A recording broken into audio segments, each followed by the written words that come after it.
الحمدللہ رب العالمین والصلاة والسلام علی نبینا محمد وعلی آلہ وصحبہ اجمعین، اما بعد۔ تقلید اور اتباع میں کیا فرق ہے؟ دیکھیں، پہلے تو بات یہ ہے کہ تقلید اور اتباع کے موضوع پر گفتگو پر بات کرنا، اس موضوع پر گفتگو کرنا بڑا ہی ضروری ہے تاکہ اختلافات ختم ہوں۔ یہ نہیں ہونا چاہیے کہ جہاں پہ کوئی لگا ہے وہ صحیح ہے۔ اگر آپ اصول کو سمجھ لیتے ہیں، سمجھ جائیں گے، تو سارا رستہ آپ کا اچھا ہوگا، سارا رستہ آپ کا آسان ہو سکتا ہے، وگرنہ ہر قدم پر آپ خرابی کی طرف جائیں گے۔ ٹھیک ہے نا؟ منہج کو سمجھنا ضروری ہے، تقلید کو ختم کریں۔ اب اسی کا یہ بھی مطلب نہیں ہے کہ کسی سے مسئلہ ہی آپ مت پوچھیں، یہ بھی اس کا مطلب نہیں ہے۔ ٹھیک ہے نا؟ مسئلہ پوچھ سکتے ہیں آپ، لیکن تقلید نہیں ہونی چاہیے۔ ہر کسی سے پوچھے، مسئلہ صرف یہ ہے کہ آپ کسی ایک کو پکڑ لیں، تو یہ بات ہے۔ بعض لوگ سمجھتے ہیں کہ قیامت والے دن اماموں کے ساتھ بلایا جائے گا۔ دیکھیں، بلکہ نام اعمال کا ذکر ہو رہا ہے، ٹھیک ہے نا؟ اعمال کا ذکر ہو رہا ہوتا ہے، یہ دیکھا گیا ہے۔ بعض کہتے ہیں لوگ قیامت والے دن اپنے اماموں کے ساتھ بلایا جائے گا، یہ ایسی بات نہیں ہے۔ یہ جو ذکر ہے، یہ نام اعمال کا ذکر ہو رہا ہوتا ہے، یہ جو بات کہی جاتی ہے۔ دیکھیں، دوسرا اہل حدیث کا امام نبی علیہ السلام ہے، یہ شرف کی بات ہوگی قیامت والے دن۔ ہم تو امام نبی علیہ السلام کو مانتے ہیں، تو یہ تو پھر شرف کی بات ہوگی قیامت والے دن۔ اسی طرح شاہ ولی اللہ لکھتے ہیں کہ تقلید کی ابتدا 4تھی صدی میں ہوئی ہے۔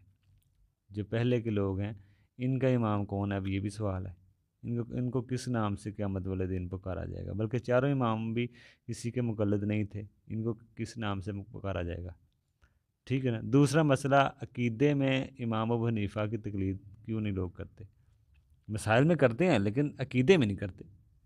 فقہ حنفی والے عقیدے میں بھی کریں نا۔ بعض لوگ کہتے ہیں کہ غیر مقلد ائمہ کو نہیں مانتے، یہ بات غلط ہے۔ ہم بھی علماء سے استفادہ حاصل کرتے ہیں، لیکن اندھی تقلید نہیں کرتے، آنکھیں بند کر کے۔ کسی عالم سے سوال کرنا اور تقلید کرنا، اس میں بہت زیادہ فرق ہے۔ تقلید کا مطلب بغیر دلیل کے کسی کی بات کو مان لینا، ٹھیک ہے نا؟ اب سوال یہ ہے کہ سوال تو یہ ہے کہ سب سے اہل علم سے علم حاصل کریں، ٹھیک ہے نا؟ سب سے، لیکن جو بہتر قول ہو اس پر عمل کریں، جو حدیث کے قریب ہو۔ بعض لوگ کہتے ہیں کہ تقلید نہیں کریں گے تو اختلاف ہوگا، لیکن تقلید کرنے میں بھی تو اختلاف ہے۔ کسی امام کی بات لیں، تقلید تو چاروں میں سے کس کی بات لیں؟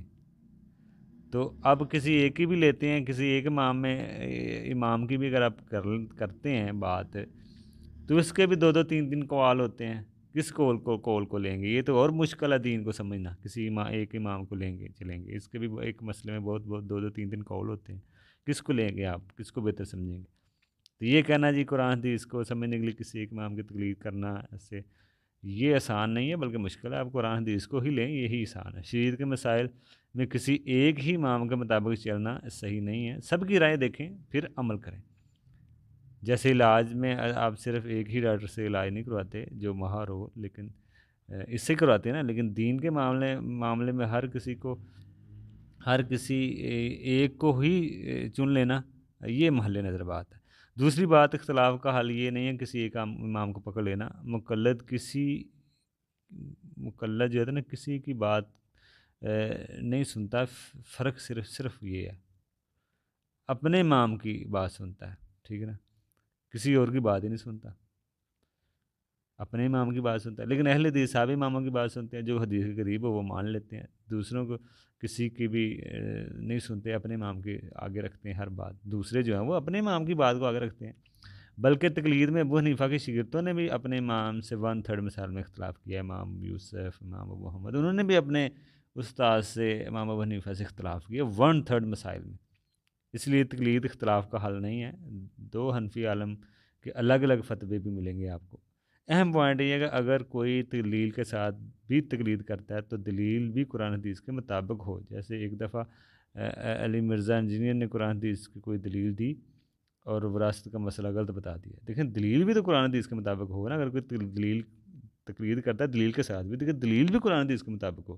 مرزا انجینئر کے بارے میں آتا ہے علی مرزا انجینئر، انہوں نے قرآن حدیث کی دلیل دی اور وراثت کا مسئلہ بتایا غلط، ٹھیک ہے نا، دلیل تو انہوں نے دی لیکن صحیح نہیں، دلیل صحیح ہونی چاہیے۔ جو شخص واضح دلیل کے باوجود بھی اپنے امام کی بات نہ چھوڑے تو وہ مقلد ہے۔